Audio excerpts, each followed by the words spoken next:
I got back a week ago from my 11-day section hike on the Appalachian Trail. It was basically from Standing Indian Mountain at the North Carolina-Georgia border up through the Smoky Mountains just to, a mile or two past Great Smoky Mountain National Park. I'm not sure the miles, 160, 170 miles total, something like that. So I wanted to do a gear review of what I took and what I liked. I don't think I really brought anything that I didn't really need. I mean, there's a couple items I didn't use, but came very close to needing with certain weather conditions. So I don't know that I change it very much at all. This is my third week plus section hike in the last year, so I've whittled it down to what I kind of like. The pack's around 17 pounds before food and water, and I ended up getting 5 days worth of food for the Smokies. So with the 5 days worth of food and with a quart and a half of water, liter and a half of water, it's probably around the high 20s, 26, 27, 28 pounds. So start off with the big three: backpack, Osprey Exos 58. A lot of people especially ultralight people, kind of poo-poo the Osprey packs compared to like a Zpacks or other kind of packs. But I'll tell you the truth, I think I saw more Osprey packs out than any other pack out there. I really like it. It's really comfortable. It's not that heavy. I think it's between 2 and 3 pounds, so I don't think that's that bad. Carries a ton of stuff, which I kind of need when I take my hammock because my top quilt and bottom quilt take up a lot of space. I didn't take the hammock this time. I took my tent and sleeping bag just because I was worried about temperature. But still a big fan of that pack. Still love that pack. I think definitely my favorite pack I have right now. So 2 thumbs up for the Osprey pack. The sleeping bag was new. This is the first time I used it. It's a Go Light 10-degree bag. It's supposed to be really warm, and it was really warm. It was great. I sleep really cold. Last year when I did Georgia, I had 20-degree quilts for my hammock, and I was cold. I had everything I owned on, and I was still cold when the temperatures were in the mid-30s. So I decided to go all out.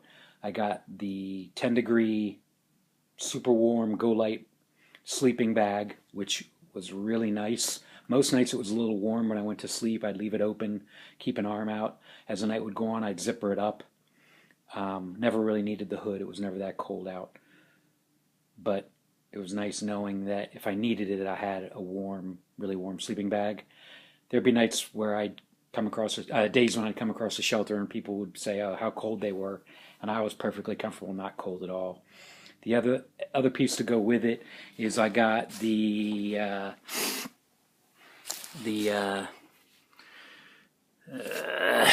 what's it called? Neo Air X-Therm, the warmest Neo Air sleeping pads you can get. Very comfortable sleeping on, and again, I was never cold. Pricey, but I slept much better than I thought I would. And I was very comfortable on that. The tent is a Tarp Tent Squall 2. It's a good tent. The weight, you can't beat the weight for the price. It was like $250 when I bought it a few years ago. A little bit over, barely over 2 pounds. Worked well, but it always kind of leaves me with a feeling like in a heavy storm. I never got any real heavy rain. Whenever there was a lot of rain, I was able to stay in a shelter.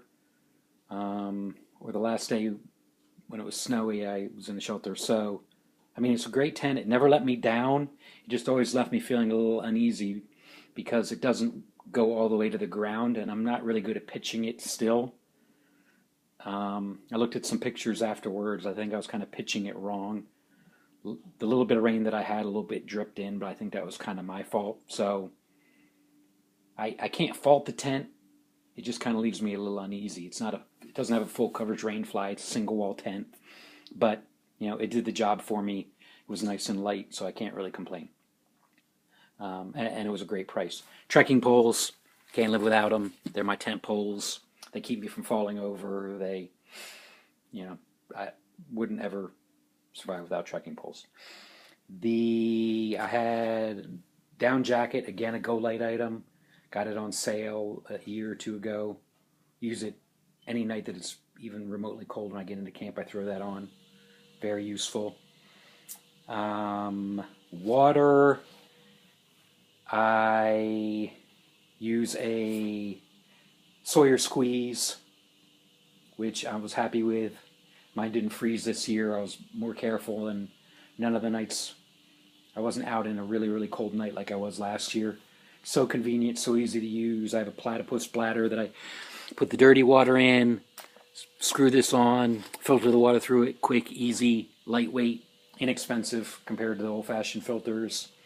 And the smart water bottle as a canteen. They always work fine. Rain gear. These are O2 rain jacket and pants I got off Amazon. I assume they're kind of like frog togs. Not sure what they are. Not super sturdy, but the jacket was 6 ounces. I think the pants were 4 ounces, and they were $20 each, $40-$50 total. Hard to beat. They probably wouldn't last through a whole through hike, but on the days I got rained on, they kept me dry. I didn't sweat a ton. When I got to the shelter at night, there'd be people who would be all wet. They'd be taking their clothes, hanging them up. My clothes were always dry. I never had a problem. Inexpensive, light. Seemed to work better than other people's rain gear, so I really don't have any complaints. I got to give a thumbs up to O2 rain gear. I'm not sure why people get all wet when it rains. Maybe people just don't like to put on their raincoats, but I put on my rain suit. I always stay dry underneath. Never had a problem. A couple Zpacks. I like Zpacks. A couple Zpacks bags. Hold my jacket. Hold my extra clothes, and hold my sleeping mat. I'm a fan of Zpacks. I like them. Tyvek ground sheet for using in the shelter, and I also used it in my tent because I did not have a ground sheet under my tent, so I just put that there just to give a little extra protection to the sleeping pad. First aid kit, never needed that. But you got to have a first aid kit. Socks. I mostly wore these Darn Tough socks with sock liners. I haven't been using sock liners the last couple years. I always used them in the past, in the old days, 15, 20 years ago, because that's what you always wore. I hadn't been using them lately. I don't know why the last year or 2 years I haven't been using them, but I used sock liners this year, and I don't know if that was the reason, but I got no blisters this year. Last couple years, I've been getting a ton of blisters. My feet would be all chewed up by the end. This year, I did a 20-mile day, a 15-mile day, then a 23-mile day. It was my last 3 days in the Great Smoky Mountain National Park. No blisters. So I'm converted back to liners, big time. Loved them. Darn Tough socks worked real well. I wore trail runners, and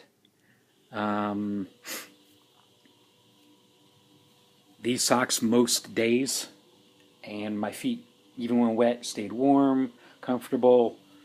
Liked the Darn Tough socks, no complaints on them. I also had an extra pair of socks that I wore when my initial pair got wet, and then I had socks for in camp, which were my keep my feet warm socks. Food bag is just a Sea to Summit, one of the more heavy-duty Sea to Summit waterproof bags. I've used it for years, works great. Go Light short sleeve t-shirt, wore that all the time. I brought a pair of Nike shorts. I wore them one day. I probably could have lived without them, but it's nice when you get into town or you get someplace to have a pair of shorts until you can do wash. Most of the time I wore convertible pants pretty much every day, which I am a big fan of. I wear convertible pants all the time. Lots of times I just leave the legs on, even when it's warm out. They're just so comfy. Love them. Had just a fleece from home. Wore that a lot. I love a nice fleece.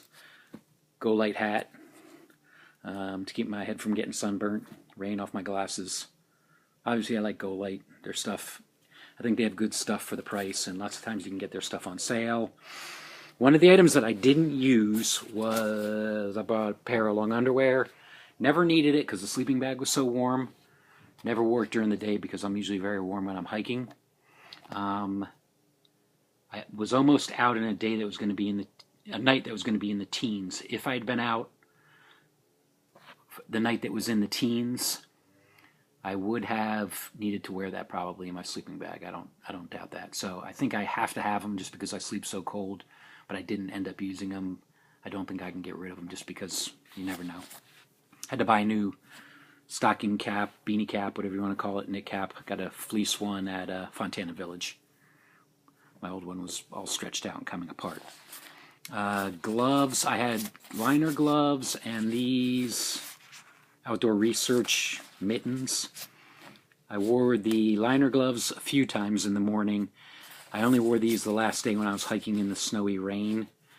I had sprayed these with 3M waterproofing 5, 6, 7 times before I went on my trip last year, and this year it was cold and windy out and I needed them, and they actually were pretty waterproof, kept my hands pretty warm, so I was happy I had them, although I only used them one day. Bandana, standard old bandana. Pack cover, pack covers are kind of a mixed bag. They're alright. The top of the pack still seems to get wet even through the pack cover, but I just kind of feel like I need to have the pack cover on there to kind of keep some stuff dry, even though I use a garbage bag and dry bags and things like that. Earplugs, needed them one night at a rowdy shelter in the Great Smoky Mountain National Park with a little soap, hand sanitizer, and a small towel. I should have brought sunscreen. I did get sunburnt in the Smokies right before the snowstorm hit. It was sunny for a couple of the days, so I think you got to bring sunscreen even though it's early in the year. Shoes. These are the trail runners I've been using for the last couple trips. Obviously, rain, snow, they don't do anything for you. They do dry incredibly fast. Within an hour after the rain stops, my socks, the shoes are pretty much already dry, and my socks are already starting to dry out. And if you have a second dry pair of socks, you can actually switch, within an hour of the rain stopping, switch your socks out, put on the dry socks, and you're back and going, no problem. With my pack weight, I didn't find it a problem. I just don't imagine using boots anymore. I wore them in the snowy day. My feet never get cold. I guess the wool socks, even when they're damp, retain enough heat, especially if you're moving. One bad part is when you get into camp at the end of the day, you take your shoes and socks off, you put on your camp socks, you're hanging out in the shelter, hanging out in your tent, and now you want to get out and go to the bathroom or get out and make dinner or hang your bear bag. You got to change your socks, put on your wet socks, put them in your wet shoes, and go back out. So you got to switch socks since I don't have any camp shoes. Not a huge problem, but a little bit of a pain. Not a huge deal. The other thing that I did this year that was different that worked real well was I have flat feet, so I tend to have a lot of foot and shin problems. And what I did more at the beginning than at the end of the hike is I had these inserts that came with the shoes and some, what are they called? The ones everyone loves. The green Superfeet liners, green Superfeet inserts. And what I would do is when my shins would hurt or when my feet would hurt or whatever would happen is I'd actually swap between them. If I was wearing the Superfeet inserts and my shins were hurting, I'd insert these and the pain would go away. And usually I'd only have to switch it maybe once and only for the first few days. And it made a huge difference. I don't know why. I guess because there's this is no arch support and this has much stronger arch support. But it made a huge difference. And two great things about this year's trip was no shin feet problems and no blisters because of the sock liners. So if anyone else has those problems, try that out. And about all, this year I brought, as I did last year, I had, what I'm recording with is a iPod Touch which I would leave on all the time in airplane mode, and my phone I would keep off and only use when I was trying to make a phone call or I was someplace, with cell service to talk with, because last year I had a problem with the battery on my phone died. So the phone stayed off the majority of the time. The iPod stayed on in airplane mode, and I also bought this battery which would recharge a phone 100% once, and I never used it at all. I could have easily survived on the phone and the iPod alone, or the phone and this alone. I didn't need the battery. And I think the final thing is my cooking gear.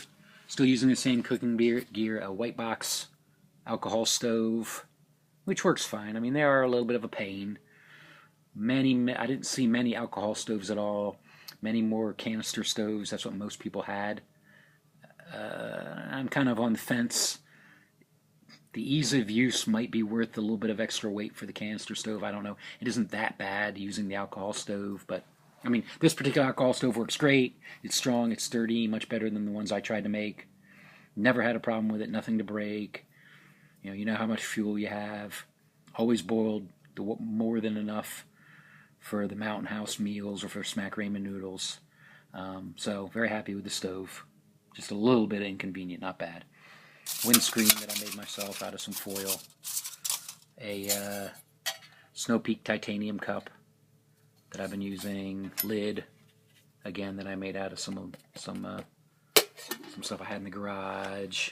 Spork, lighter, and scrubby pad to clean with, and an emergency fire starter in case my lighter ever a flint. I can light the stove with this flint if it ever runs out. So I think that's about it. Big items for the trip that I was really happy with is the sock liners, switching out the liner in the shoes, the inserts in the shoes. Sleeping bag and sleeping pad were so nice, finally warm, and that's about it.